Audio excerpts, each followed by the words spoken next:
श्री गणेशाय नमः। स्वागत है आप सभी का आपके अपने भक्ति सागर चैनल में। आज हम ज्येष्ठ मास के कृष्ण पक्ष की एकदंत गणेश चतुर्थी व्रत कथा का श्रवण करेंगे। धर्मशास्त्रों में भगवान गणेश को प्रथम पूजनीय देवता का स्थान दिया गया है और कहते हैं कि गणेश जी का पूजन करने के बाद शुरू किए गए कार्य में कोई बाधा नहीं आती। साथ ही गणेश जी के आशीर्वाद से कार्य में सफलता हासिल होती है। एक दंत चतुर्थी व्रत रखने से जातक के जीवन में मंगल होता है और आर्थिक संकटों से भी छुटकारा मिलता है। यह व्रत समाज में मान सम्मान और यश का आशीर्वाद देता है। संकट क्षति चतुर्थी व्रत कथा। सतयुग में 100 यज्ञ करने वाले एक पृथु नामक राजा राज्य करते थे। उनके राज्य में दयादेव नामक एक ब्राह्मण रहता था। वेदों में निशांत ब्राह्मण के 4 पुत्र थे और सभी का विवाह हो गया था। चारों बहुओं में बड़ी बहू अपनी सास से कहने लगी, हे माताजी, मैं बचपन से ही संकट नाशक गणेश चतुर्थी का व्रत करती आई हूँ। कृपा करके मुझे यहाँ भी चतुर्थी तिथि का व्रत रखने की अनुमति प्रदान करें। पुत्र वधू की बात सुनकर सास ने कहा, हे बहू, तुम सभी बहुओं में श्रेष्ठ और बड़ी हो। तुम्हें किसी प्रकार का कष्ट नहीं है और न तुम भिक्षुणी हो। ऐसी स्थिति में तुम किस लिए व्रत करना चाहती हो? हे सौभाग्यवती, अभी तुम्हारा समय उपभोग करने का है और व्रत रखकर तुमको करना ही क्या है। लेकिन बहू मानी नहीं, व्रत करने लगी। कुछ समय बाद ही बड़ी बहू ने एक सुंदर बच्चे को जन्म दिया। जैसे ही सास को जानकारी मिली कि बहू अभी भी व्रत कर रही है, तो वह व्रत छोड़ने के लिए बहू को बाध्य करने लगी।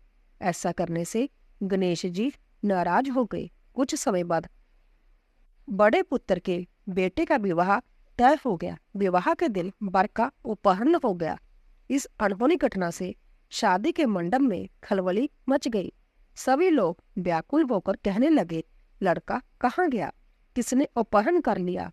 बरातियों द्वारा ऐसा समाचार पाकर उसकी माता अपनी सास से रो रो कर कहने लगी, हे माताजी, आपने मेरे गणेश चतुर्थी व्रत को छुड़वा दिया है, जिसके परिणाम स्वरूप ही मेरा पुत्र गायब हो गया है। अपनी पुत्र वधू के मुख से ऐसी बात सुनकर ब्राह्मण दयादेव और उसकी पत्नी बहुत दुखी हुए। साथ ही पुत्र वधू भी दुखित हुई। पुत्र के लिए दुखित पुत्र वधू प्रति महीने संकट नाशक गणेश चतुर्थी का व्रत करने लगी।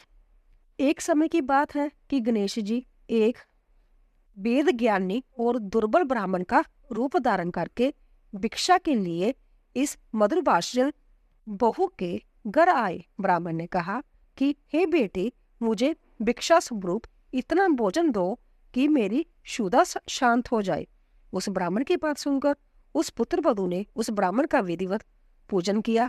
भक्ति पूर्वक भोजन कराने के बाद उसे ब्राह्मण को वस्त्र आदि दान में दिए। बहू की सेवा से संतुष्ट होकर ब्राह्मण कहने लगा, हे कल्याणी, हम तुम पर प्रसन्न हैं। तुम अपनी इच्छा के अनुकूल मुझसे वरदान प्राप्त कर लो। मैं ब्राह्मण वेशधारी गणेश हूँ और तुम्हारी प्रीति के कारण आया हूँ।